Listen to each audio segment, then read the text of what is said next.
आज के कार्यक्रम में हम बहुत कुछ नया सीखेंगे, इसलिए इस वीडियो को अंत तक जरूर देखें।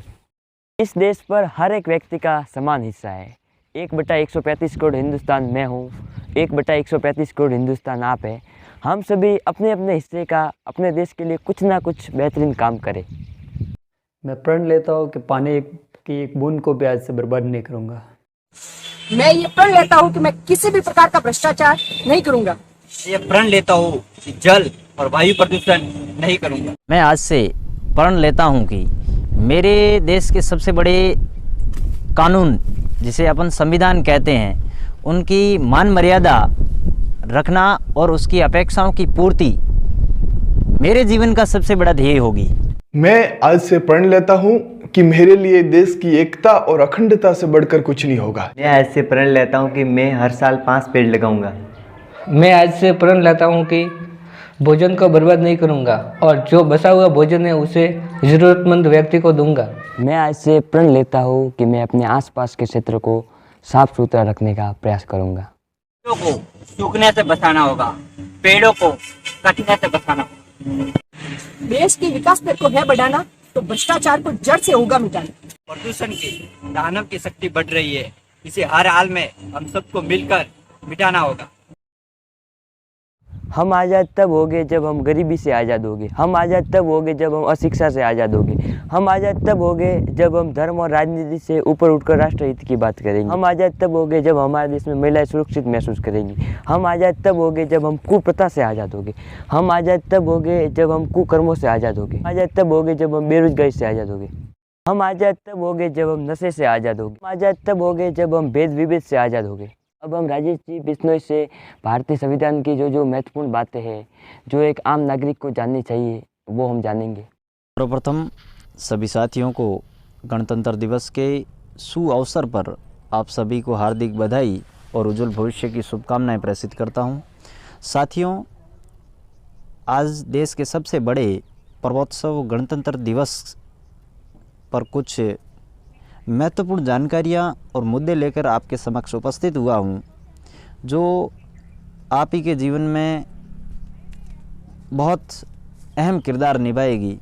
मित्रों, आज से लगभग 73 वर्ष 5 माह और ठीक 11 दिन पूर्व 15 अगस्त 1947 को इस देश को स्वतंत्रता मिली, जिसके बाद इस देश की शासन व्यवस्था या कानून व्यवस्था को स्वदेशी रूप से निर्मित करने की योजना बनाई गई। और आज से ठीक 71 वर्ष पूर्व 26 जनवरी 1950 को उस संविधान सभा द्वारा निर्मित उस संविधान को लागू भी कर दिया गया। इस देश की शासन व्यवस्था की लड़ाई का दौर अगर अपन देखें तो बहुत सालों तक चला और इसमें सभी भारतीयों का योगदान भी रहा। रही बात संविधान निर्माण की प्रक्रिया की, तो संविधान निर्माण की प्रक्रिया को अगर हम देखें तो सर्वप्रथम संविधान निर्माण की मांग है वो 1895 में बाल गंगाधर तिलक द्वारा प्रस्तुत जो स्वराज विधेयक था उसके माध्यम से की गई थी। और तत्पश्चात 1922 में जब महात्मा गांधी जी ने इसे पूर्ण तौर तरीके से मांग करते हुए कहा कि जब भारत को स्वतंत्रता मिलेगी तब इस भारत का संविधान भारत के लोगों द्वारा ही निर्मित किया जाएगा। अगस्त 1928 में जब पंडित मोतीलाल जी नेहरू ने जब नेहरू रिपोर्ट प्रस्तुत की, जिसके अंतर्गत ब्रिटिश भारत का पहला लिखित संविधान बनाया गया था, और 1936 में जब कांग्रेस का फैजलपुर अधिवेशन हुआ तो उसमें संविधान जो पहली बार चुनी हुई जो सरकार थी उसके द्वारा भी संविधान सभा के निर्माण की मांग की गई थी। मार्च 1946 में जब ब्रिटेन के प्रधानमंत्री क्लीमेंट एटली ने जब 3 सदस्यीय जो कैबिनेट मिशन इस भारत में भेजा था, जिसकी अध्यक्षता सर पैट्रिक लॉरेंस और सदस्य के रूप में सर स्टफर्ड क्रिप्स और एवी अलेक्जेंडर थे, के बाद में ही संविधान निर्माण की प्रक्रिया शुरू कर दी थी। संविधान निर्माण की प्रक्रिया में जब संविधान सभा की पहली बैठक हुई 9 दिसंबर 1946 को, और इस बैठक की अध्यक्षता अस्थायी अध्यक्ष के रूप में डॉक्टर सच्चिदानंद सिन्हा ने की, और उसी के 2 दिन बाद ही 9 दिसंबर 1946 को संविधान सभा की दूसरी बैठक हुई, और उस बैठक में डॉक्टर राजेंद्र प्रसाद को स्थायी अध्यक्ष के रूप में चुना गया। और ठीक 2 दिन बाद जब 13 दिसंबर 1946 का दिन, जिस दिन पंडित जवाहरलाल नेहरू ने जो उद्देश्य प्रस्ताव रखा था, और उसी के दरमियान जब 22 जनवरी 1947 को इस उद्देश्य प्रस्ताव को पारित भी कर दिया गया था, जो आगे जाके इस संविधान की प्रस्तावना का आधार भी बना। इसी तरह धीरे धीरे 26 नवंबर 1949 को इस भारतीय संविधान को तैयार भी कर दिया गया। न बल्कि तैयार किया गया, बल्कि इसको आंशिक रूप से लागू भी किया गया था। बाद में इसे 26 जनवरी 1950 को इस भारत देश की शासन व्यवस्था में संविधान को लागू भी कर दिया गया। और इसी कारण ही अपन 26 जनवरी 1950 को इस देश में गणतंत्रता दिवस के रूप में मनाए जाने की परंपरा अपना रहे हैं।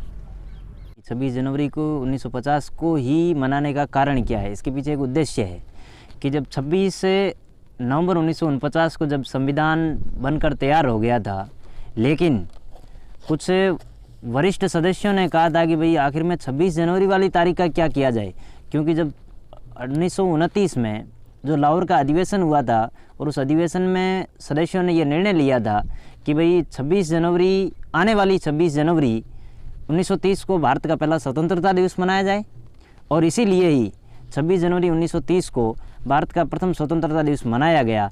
धीरे धीरे ये परंपरा 1930 से लेके और 1947 तक चली, लेकिन जब भारत आज़ाद हो गया तब 15 अगस्त 1947 को स्वतंत्रता दिवस मनाने लगे अपन।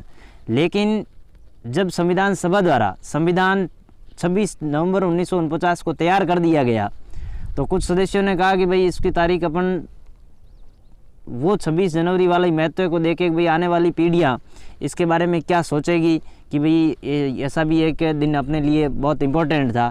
और इसीलिए 26 नवंबर 1949 को संविधान बनकर तैयार होने के बावजूद भी उस दिन आंशिक रूप से तो लागू कर दिया गया था, लेकिन 26 जनवरी 1950 को संविधान को पूर्णतः लागू कर दिया गया। और नरेंद्र मोदी सरकार द्वारा जब 2015 में 26 नवंबर 2015 में संविधान दिवस के रूप में भी मनाया जाने लगा। आम नागरिकों के बारे में अगर संविधान की महत्वता को देखते हुए अगर उनके कानून व्यवस्था को अपन देखें, तो प्रत्येक नागरिक के लिए संविधान में बहुत सटीक और महत्वपूर्ण बातें कही गई है। जैसे अपन फंडामेंटल राइट्स की बात करें, मौलिक अधिकारों की बात करें, तो मौलिक अधिकार वैसे नागरिकों के लिए बने हैं, नागरिक के लिए भी बने हैं और गैर नागरिक के लिए भी बने हैं।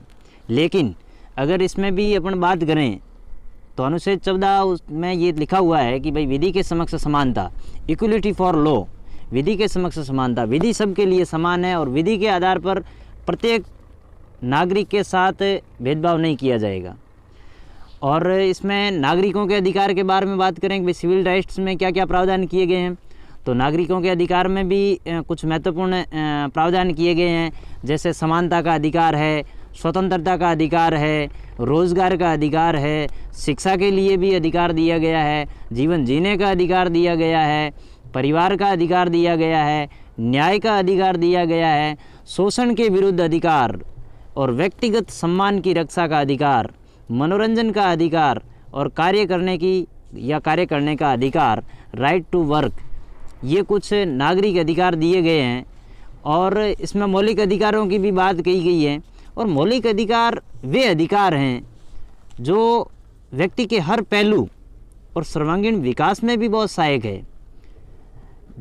अपन अन्य अधिकारों की भी बात करें, उससे पहले थोड़े मौलिक अधिकारों के बारे में विस्तृत चर्चा करेंगे।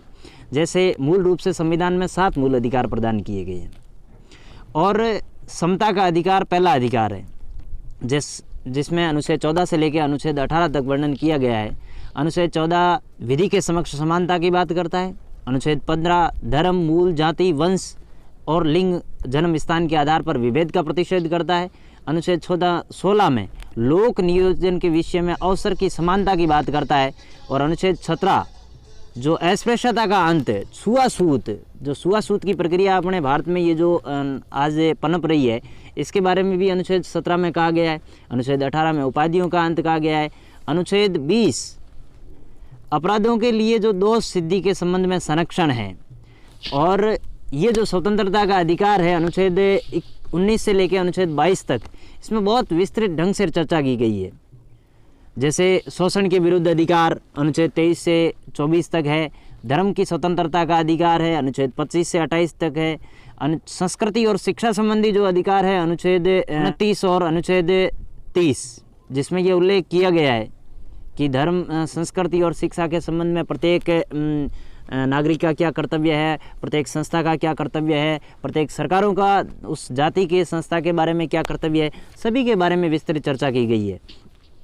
और इसके बारे में अगर विस्तृत चर्चा करें कि अस्पृश्यता का अंत अनुच्छेद 17 में लिखा गया है। अस्पृश्यता का अंत अगर अपन इसे संविधान की दृष्टि से देखें, भारतीय संविधान के अनुच्छेद 17 में ये प्रावधान किया गया है कि अस्पृश्यता का अंत हो और छुआछूत को दंडनीय अपराध घोषित किया गया है। अस्पृश्यता किसी आचरण की निषिद्ध किया गया है और इसमें निम्नलिखित प्रावधानों को भी दंडनीय अपराधों की श्रेणी में शामिल किया गया है। जैसे सार्वजनिक पूजा स्थलों में प्रवेश करने में या ऐसे स्थान में पूजा पाठ करने से रोकना। जैसे सार्वजनिक स्थल कोई भी हो सकते हैं, मंदिर, मस्जिद, गिरजाघर, किसी में भी, किसी भी मंदिर में किसी भी जाति का लोग जा सकता है, वो बैठ सकता है, वो पूजा कर सकता है। ये सब जो बीमारी है वो छुआछूत के बारे में संविधान पर विस्तृत इसके बारे में कानून बनाए गए हैं। और SC और ST के किसी व्यक्ति की अस्पृश्यता के बारे में भी बातें कही गई है।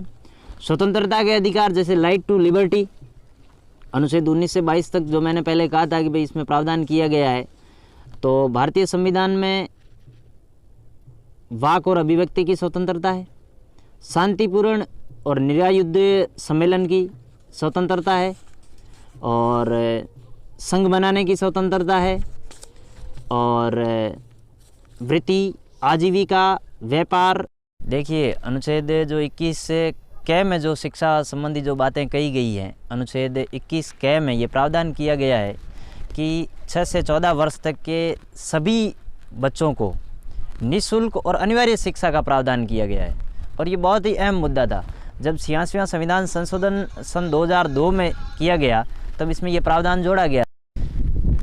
अनुच्छेद 21 जो प्राण और दैहिक स्वतंत्रता के संरक्षण की बात करता है, और भारतीय संविधान में ये अनुच्छेद गारंटी देता है कि किसी भी व्यक्ति को विधि द्वारा स्थापित प्रक्रिया के अलावा उसके जीवन और उसके व्यक्तिगत स्वतंत्रता से वंचित नहीं किया जाएगा। हालांकि ये अधिकार नागरिक को भी प्राप्त है और गैर नागरिक को भी प्राप्त है।